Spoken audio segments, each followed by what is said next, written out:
What's up, Commanders HQ family? If you believe Terry McLaurin deserves to retire in burgundy and gold, go ahead and smash that like button. And hit subscribe so you never miss a beat from Ashburn.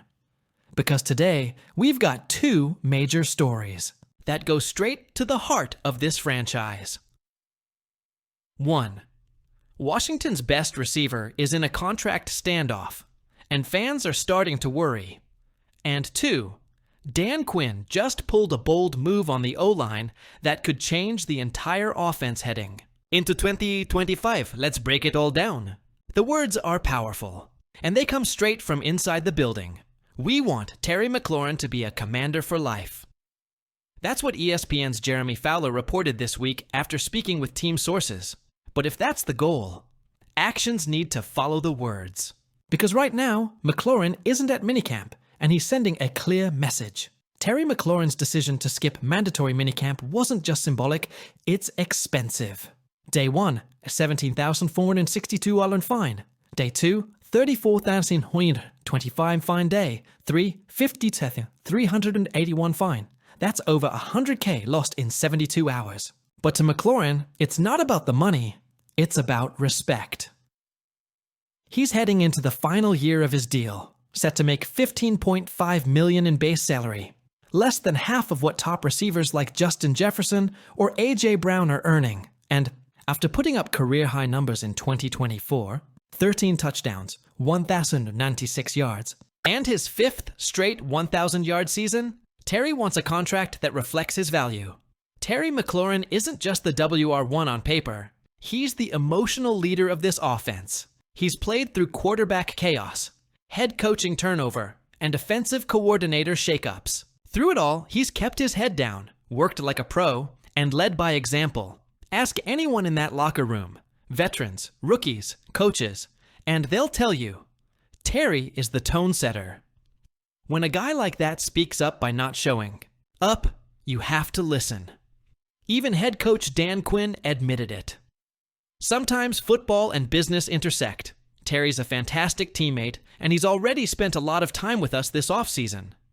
The message, we want him here. But the clock is ticking. Training camp opens in mid-July, and there's still time to get a deal done.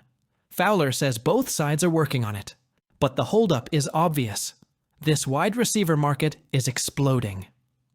Justin Jefferson, a 35 matters year. A.J. Brown, 32 meaningless year Amon-Ra. St. Brown, 39 year McLaurin isn't just looking for a pay raise. He's looking for his place in that tier. And with Jaden Daniels now locked in as the franchise QB, Terry wants to know he's part of the long-term plan. So here's the bottom line. If you want Jaden to keep ascending, you don't let his most trusted weapon walk. While McLaurin's situation is making headlines, something big just happened in the trenches. Head coach Dan Quinn confirmed on Chris Long's podcast that Brandon Coleman, last year's rookie left tackle, is moving inside to left guard. Why? Because the Commanders made a power move this offseason by trading for Laram Tonsel, one of the most respected and dominant blindside protectors in the league. That gives Washington a brutal left side duo. Tonsel at LT Coleman at LG Ad in Tyler, Biadash at center, Sam Cosmi returning at RG, and rookie Josh Conerly Jr. at RT. And suddenly, this offensive line looks like one of the most complete units in the NFC East. This isn't a demotion for Coleman. It's a strategic shift. He had experience at both their positions at TCU, playing inside and outside. Quinn said, "We're going to keep him on the left side. He's got the quickness of a tackle, but the size of a big guy." Translation? He's a powerful, athletic mauler who can hold up against elite interior pressure, and with Jaden Daniels operating in a quick-hitting spread system, having agile linemen who can pull, reach, and get to the second level is huge. This line is being built to protect the franchise and create lanes for explosive runs by Brian Robinson, Chris Rodriguez, and rookie hybrid back Dylan Laub. This offseason has had one constant theme from GM Adam Peters and HC Dan Quinn. Get tougher, get smarter, get stronger, and they've delivered. Added Deebo Samuel, to give Jaden another YAC monster acquired, Laram Tonsel to protect the edge, drafted athletic lineman, like Connolly to future-proof the offense. And now, repositioned Brandon Coleman to maximize his versatility. But none of it means as much if Terry McLaurin isn't on the field. We're officially inside the 5-week window. That's how long the Commanders have before camp opens. And how long? They have to lock in one of the most beloved players to ever wear burgundy and gold. Terry wants to be here. The team says they want him here. But saying the right things isn't enough anymore. This deal needs to get done. Period. When the Commanders made their off-season wish list, everyone assumed the focus would be wide receivers, tight ends, maybe a flashy running back to help Jaden Daniels shine. Instead, GM Adam Peters and head coach Dan Quinn made a statement. You don't build a franchise around a young QB by just adding toys. You build it by adding bodyguards. Enter Laram Tonsel, a 5-time Pro Bowler, a technician, a tone setter, and now a believer in what's happening in Washington. After just a couple days at minicamp, Tonsel couldn't hold back his excitement. It's something special for sure. DQ did a good job putting the coaches together, putting the players together. I love the atmosphere. Good energy, good people. That's a veteran who's seen a lot, who's blocked for multiple QBs, and who's already buying into what Dan Quinn is building. Let's not sugarcoat it. If Jaden Daniels is going to thrive in this league, especially in the brutal NFC East, he needs protection. He's got the mobility. He's got the deep ball. But if he's running for his life every other snap, none of it matters. That's why the Tonsel trade was so important. He slides in immediately at left tackle, the blindside protector. And with that move, the entire line starts taking shape around him. But what really caught everyone's attention was Tonsel's comments about his new teammates. Tonsel didn't just give a polite veteran quote. He got real. Dogs. Absolute dogs. I think moving BC inside. You know who I'm really impressed with, though? JC, Josh Connolly Jr. JC is going to be a dog, and I'm not just saying that to blow smoke up his expletive. This is a man who's battled elite pass rushers for years, and he's fired up about what he sees in this group. Let's unpack that. Brandon Coleman, last year's breakout rookie at LT, is moving inside to guard, where his size and quickness can dominate in the run game. Josh Connolly Jr., the rookie out of Oregon, is already catching the eye of veterans. Tonsel's not handing out compliments for fun. If he says JC is a dog, believe it. This offensive line transformation didn't happen by accident.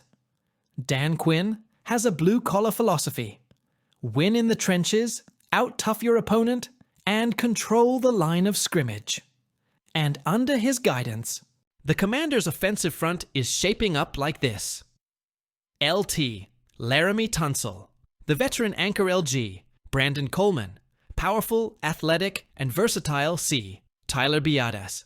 Steady, battle-tested interior leader. RG, Sam Cosmi. Once healthy, brings physicality and experience. RT, Josh Connolly Jr. Rookie with massive upside and swagger. That's not just a line, that's a unit built for war. Let's be honest, the Commanders' O-line has been a revolving door in recent years. Injuries, inconsistency, guys playing out of position. It's been hard to build continuity. But now, the identity is shifting. You've got leaders like Tonsel setting the tone. You've got young, hungry talent like Connolly and Coleman growing fast. And most importantly, you've got a clear vision from the coaching staff. This isn't just about keeping Daniels upright. It's about punching defensive lines in the mouth and taking control of games. The NFC East is not a safe neighborhood for quarterbacks. You've got Micah Parsons in Dallas, Haason Reddick now in Philadelphia, Kayvon Thibodeau in New York.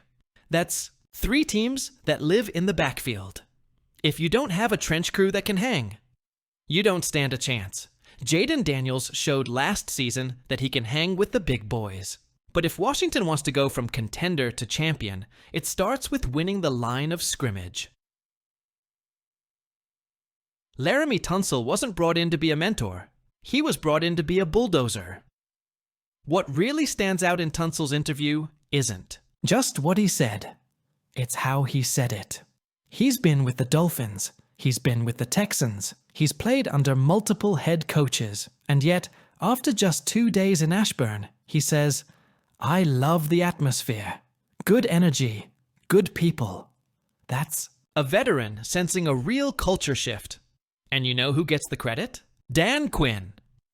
Since taking over, DQ has made it clear, this isn't the old Washington anymore. This is a unified locker room with high-character players and a mission to win now. And guess what? Veterans want in. All right, Commanders fans, your voice matters here. Should the team make Terry McLaurin one of the top-paid WRs in the league? What's your take on Brandon Coleman moving to guard? Smart move or risky gamble? And how confident are you in this offensive unit heading into training camp? Drop your thoughts in the comments. I'll be reading every single one of them. And if you haven't already, hit that like button, subscribe to the channel, and ring that bell so you stay locked in for everything, Commanders. Until next time, hail to the Commanders.